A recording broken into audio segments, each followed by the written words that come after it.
Alors, pour résoudre ce problème-là, on veut savoir quelle est la valeur numérique du volume qu'on a qui est identifié ici. Et tout ce qu'on sait, c'est la hauteur. Et on sait que les faces latérales, représentées en mauve et en vert, sont semblables. Alors, si on est capable de trouver les autres dimensions ici, on va pouvoir établir une égalité avec une seule variable qui est x. On va donc pouvoir trouver la valeur.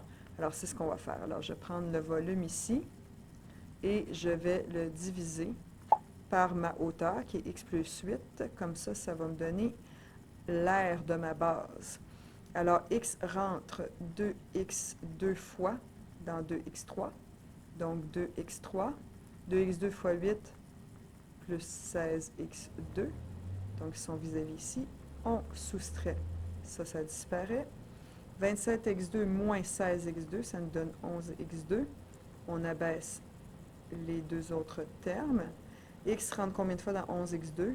Rentre 11x fois. 11x2. 11x fois 8, 88x. On enlève tout ça. Il nous reste 102 moins 88, 14x. Ici, ça s'annule. On abaisse le 112. X rentre 14 fois. 14. 14 fois x, 14x. 14 fois 8, 112. On soustrait. Il nous reste 0. Voilà, on a trouvé notre trinôme qui représente l'aire de la base qui est ici. OK, maintenant, on va factoriser ça pour trouver nos mesures, nos dimensions, c'est-à-dire. Alors, on a 2x2 plus 11x plus 14. On va faire le somme produit. Qu'est-ce qui fois nous donne 28 et qui plus nous donne 11? Alors, c'est 4 et 7. Donc, 4 plus 7 nous donne bien 11. Donc, 2x2 plus 4x plus 7x plus 14. On va faire la mise en évidence double. Ici, on retire 2x. Il nous reste donc x plus 2. On retire 7. Il nous reste donc x plus 2. Ça fonctionne. On a notre factorisation ici.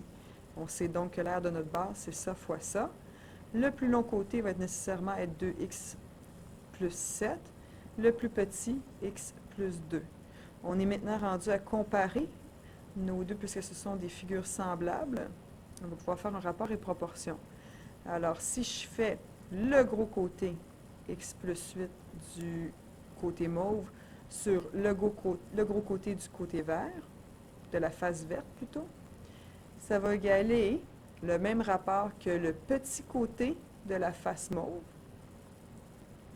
sur le petit côté qui est celui-là de la face verte, qui est donc notre x plus 8. Alors, je vais multiplier de chaque côté par x plus 8. Alors, ainsi, j'annule ça. Et je vais donc aussi multiplier par 2x plus 7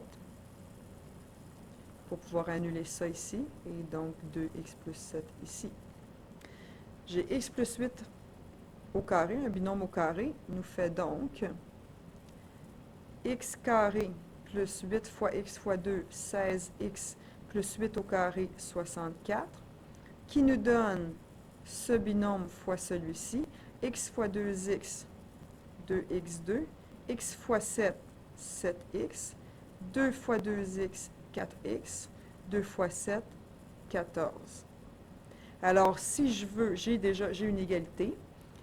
Si je veux résoudre, il faut que je ramène à 0.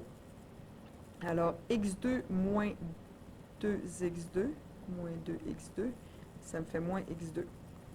Ça, c'est annulé, ça, c'est fait. 16x moins 7x moins 7x et moins 4x. Donc, 16x moins 11x. 16x moins 11x moins 5x. Et maintenant, ça c'est fait. 64 moins 14. Donc, moins 14 ici. Ça nous fait 50 qui est égal à 0. Et voilà. Donc, qu'est-ce qui fois, on va faire somme produit encore, nous donne moins 50 et plus nous donne moins 5. Alors, il faut qu'il y ait un moins. Ici, il faut qu'il y ait un moins. Alors, ça va être 10 fois 5. En fait, ça va être de l'autre côté parce qu'on veut que ce soit un signe négatif sur notre 5. Donc, ça va être 5 fois moins 10 et 5 moins 10 qui nous donne moins 5. Moins x2 moins 10x plus 5x plus 50 nous donne 0. Alors, je vais retirer ici moins x dans le fond, ce qui va nous donner x plus 10. Et ici, je vais retirer 5, ce qui va me donner x plus 10, qui est égal à 0.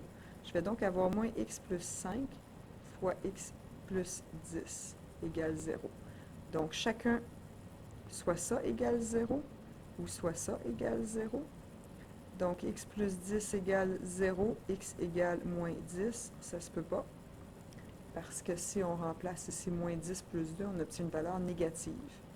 Et ici, moins x plus 5 égale 0, moins x égale moins 5, on divise par moins 1, x égale à 5. Alors, notre valeur de x, ça va être 5. Alors, il suffit, dans notre volume de base, l'équation qu'on avait, de remplacer le x par 5, et là, on va obtenir 5832 unités carrées. Voilà.